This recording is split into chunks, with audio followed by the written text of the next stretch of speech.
20 years ago, Crash Team Racing made a name for itself as the other good kart racer. But to this day, its dynamic courses, flavorful lore, challenging power sliding mechanic, and lack of catch-up items make it a game that deserves better than living in Mario Kart's shadow. And that shines through in the remade version, Crash Team Racing Nitro-Fueled. Sure, it has a few seriously frustrating adventure mode races, but this is a thrilling ride that keeps the original strengths intact while adding some welcome quality of life updates.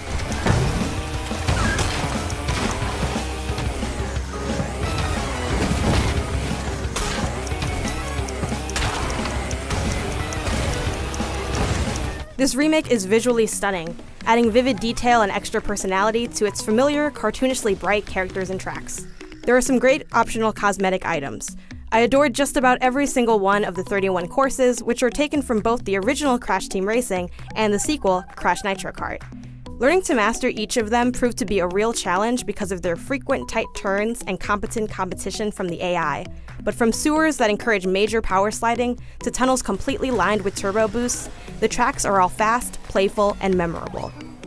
And believe me, this kart racer is wicked fast, significantly faster than Mario Kart 8 Deluxe.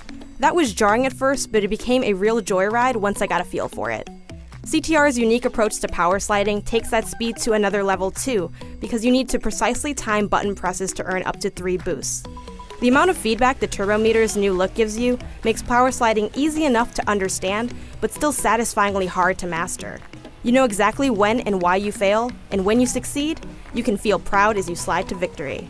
It's not a kart racer without items, and all 11 CTR favorites are back. Most of these are pretty straightforward, but I've always loved how much the Crash Racing series draws from the story and world of the main games. And one of the cleverer touches, the Aku Aku mask that generally provides invincibility, turns into the Uka Uka mask when Cortex picks it up.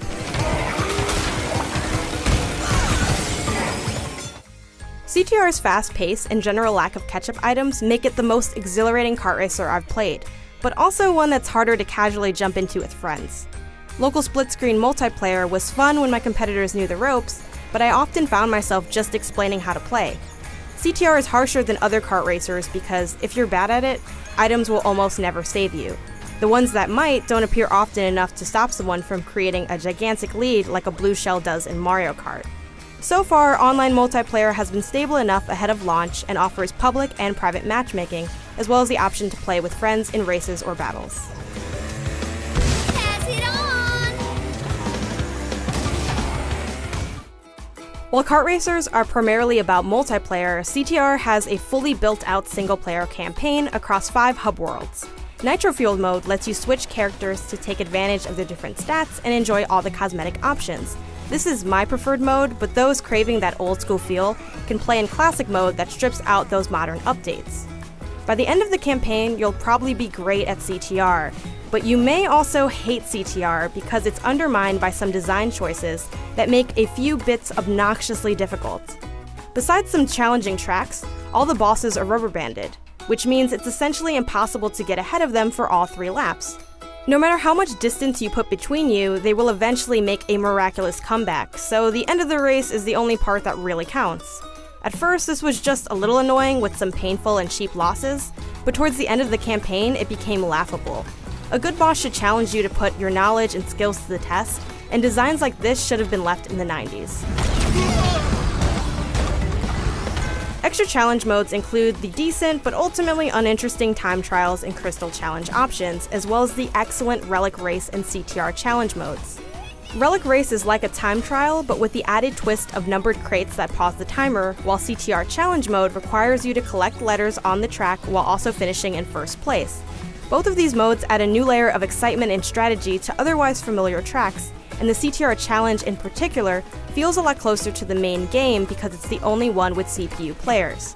As you'd expect, on a TV, the Switch version of Crash Team Racing Nitro-Fueled looks a bit more jagged than the PS4 version I mostly played on, but in handheld mode, the difference is mostly negligible. This fast kart racer still runs well, it's just not as good looking.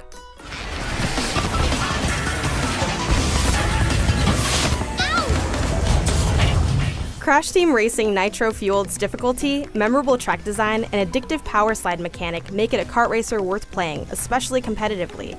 In single player, it's richer than what the genre normally provides, but at the expense of a cheap and unforgiving adventure mode that can become overly frustrating.